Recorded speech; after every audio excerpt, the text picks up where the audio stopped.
Leadership election, of course, and polling of party members suggests that Liz Truss is now the clear favourite to be our next Prime Minister. But it wasn't always the case. For a long time, Rishi Sunak's star seemed to shine the brightest within the party. He was, it appeared, the Prime Minister in waiting, but not so much anymore. It's now expected that Foreign Secretary Liz Truss will move across the street to number 10, and that view appears to be confirmed by focus groups. Let's talk now to Luke Tryl from the More in Common organisation, which has been running focus groups of Tory party members up and down the country. Welcome to the programme, Luke. I suppose the first question is, what is motivating people's opinions of these two candidates? I've seen you post in recent days about a real shift in opinion in recent months.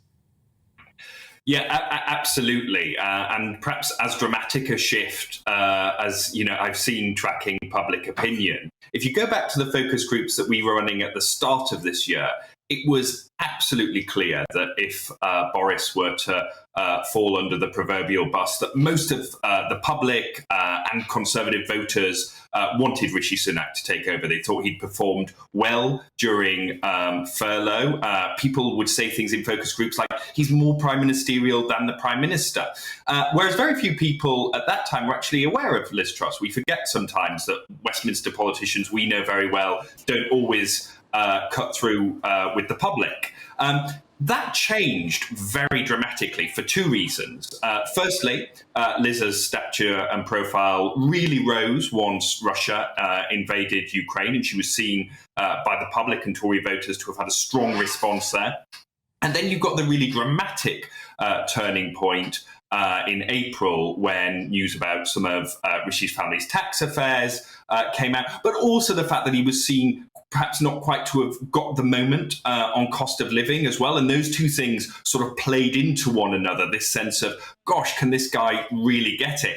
And I think that actually was the turning point in this race. And what it meant was that when Boris resigned, the two candidates, based on what we heard in focus groups, had quite different challenges. Rishi actually at that point then had to start changing some of the negative impressions that had formed of him.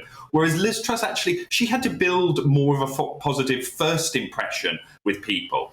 And what we've seen in those groups as the race has gone on is that actually Liz Truss has done that job better at building that positive first impression than Rishi Sunak has managed in terms of turning around those negative impressions that people had. And, it may be fair, it might not be fair, but what's really interesting is that some of those, I guess what you might call image gaffes of Rishi have really cut through with the public. Things like, the shoes, the contactless. And people say it's not because they're anti-aspiration. They don't mind people having money. They just say, does he really get it? Whereas Liz, and you really saw it in those debates, portraying herself as that plain-speaking Yorkshire woman, that's actually gone down really well. That's a really interesting point, because we have a clip from one of your focus groups conducted in Stoke that discusses that very issue of how they performed in those debates. Let's have a listen.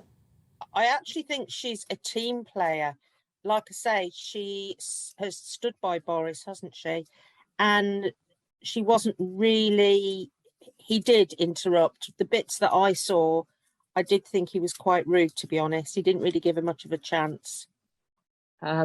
She seemed to listen more yesterday. She did less interrupting, less talking over. And I think in that respect came across better for me.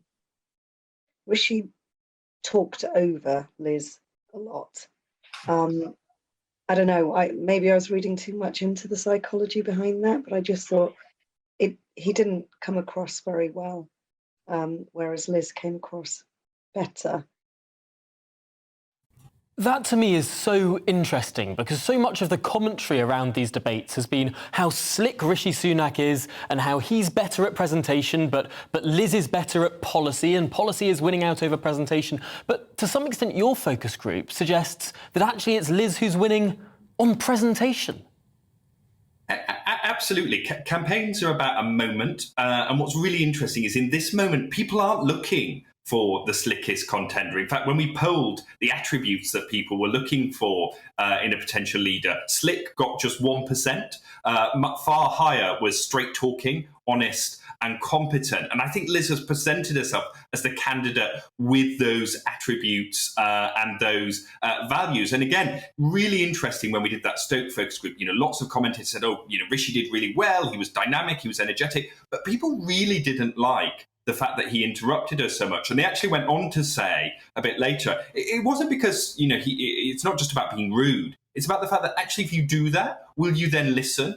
And when you're in a cost of living crisis, of course, as we are at the moment, what people really want is someone that they think will listen and then respond appropriately.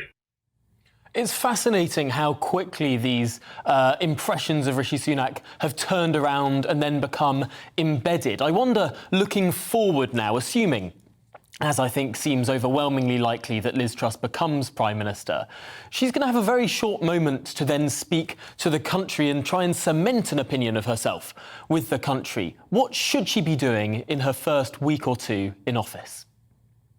I think the most important thing that she can do is to continue to project that sense that she gets it. She understands that this is a difficult time for lots of people and the government will do what it can to help. We've also found, that lots of her policies are very popular.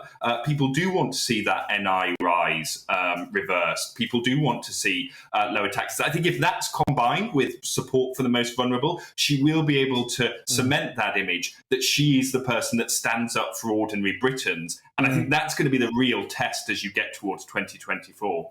Well, it will be fascinating to see if that does all unfold. For now, Luke Tryl of More in Common, thank you very much for joining us on the briefing this afternoon. That's the end of the interview and indeed the programme. Thanks for sticking with us. Up next, it's Colin Brazier, but for now, here's the weather.